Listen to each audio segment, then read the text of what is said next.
गे दिल्ली वाली गे दिल्ली वाली हमर बन जो घर वाली गे दिल्ली वाली हे गे देबो पहुँच पायल देबो उठवा के लाली गे दिल्ली वाली हमर बन जो घर वाली गे दिल्ली वाली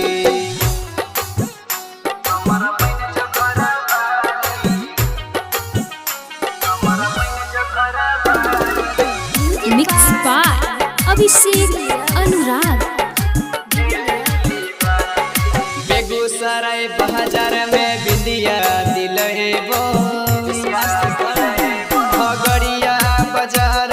में नथिया दिलहेबो बेगूसराय मार्केट में बिंदिया दिलहेबो खगड़िया के मार्केट में नथिया दिलहेबो सहरसा में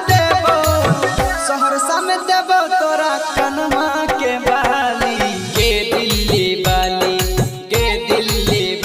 हमर बन जो घर वाली गे दिल्ली वाली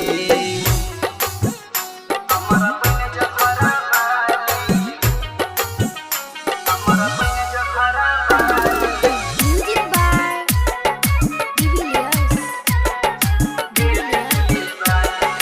अपना हाथ से तोरा खनमा खिलेबो आगे जे कभी सब करबो ओहो से नहीं होतो त गोरबो दबेबो अपना हाथ से जान खनमा खिलेबो ओहो से नहीं होतो त गोरबो दबेबो करिले बियाहवा नुनु होय तो हाली हाली गे दिल्ली वाली हमर बन जो घर वाली गे दिल्ली वाली। Anurag digital recording studio Begusarai.